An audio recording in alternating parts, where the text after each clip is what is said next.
ইয়াৰ কাৰণে আহিছোঁ জয়যুক্ত হৈ গ'ল নমস্কাৰ নমস্কাৰ ভালে আছোঁ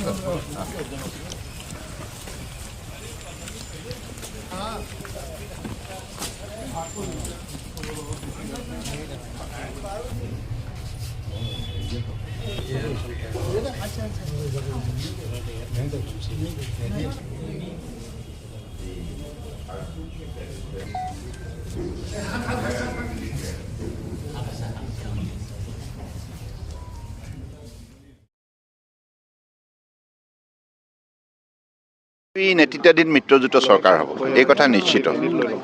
আৰু এতিয়া অপজিশ্যনটো ইতিমধ্যে তেওঁলোকৰ একো শক্তিয়ে নাইকিয়া হৈছে শক্তিহীন হৈ গৈছে গতিকে আৰু অপজিশ্যন বুলি ক'লে কংগ্ৰেছ যিহেতুকে আছে মূল নেতৃত্বত কংগ্ৰেছে যোৱা 55 বছৰে যিমানবিলাক বেয়া কাম কৰিলে আৰু অসম আৰু উত্তৰ পূৰ্বাঞ্চলক বিশেষকৈ অসমক পিছপৰি থাকিবলৈ বাধ্য কৰালে গতিকে যি অন্যায় অত্যাচাৰ কৰিলে মানুহে কেতিয়াও তেখেতসকলক গ্ৰহণ নকৰে আৰু যোৱা 11 বছৰে মাননীয় প্ৰধানমন্ত্ৰী নৰেন্দ্ৰ মোদী ডাঙৰীয়াৰ নেতৃত্বত যিমান তীব্ৰ গতিত উন্নয়ন সম্ভৱ হ'ল আৰু অসমৰ প্ৰতিখন গাঁও প্ৰতিখন চহৰ ইয়াৰ পৰা উপকৃত হ'ল প্ৰতিখন সমাজ উপকৃত হ'ল গতিকে দৰিদ্ৰ সীমাৰেখাৰ তলত থকা ব্যক্তিসকল হওক খেতিয়ক হওক যুৱক যুৱতী হওক পুৰুষ মহিলা হওক বৃদ্ধ বৃদ্ধা হওক দিব্যাং হওক শ্ৰমিক হওক খেতিয়ক সকলোৱে সমান্তৰালভাৱে উপকৃত হ'ল গতিকে সেইকাৰণে সকলোৱে বিশ্বাস কৰে বিজেপি আহিলে আমাৰ আৰু অধিক উন্নয়ন হ'ব ভাৰতকৈ এবাৰ দুগুণ ভোটত বেছি জয়ী হ'ব বুলি মই বিশ্বাস কৰোঁ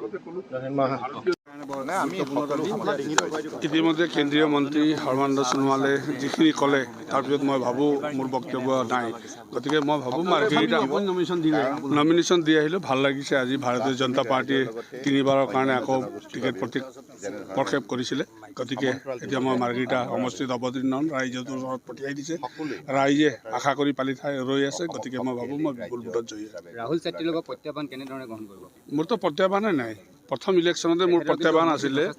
এতিয়া প্ৰত্যাহ্বান মোৰ ফালৰ পৰা নাই কিয় কি ভাৰতীয় জনতা পাৰ্টীয়ে 365 দিন কাম কৰে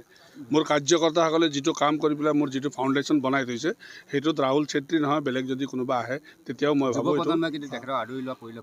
আপোনালোকে হয়তো দেখিছে মই কিন্তু দেখা নাই মাৰ্ঘেৰিটাত মই কালিও ৰেলী কৰিছোঁ আজিও ৰেলী কৰিছোঁ কিন্তু মই আজিলৈকে দেখা নাই গতিকে মই ভাবোঁ মোৰ প্ৰতিদ্বন্দ্বী নাই মাৰ্ঘেৰিটাত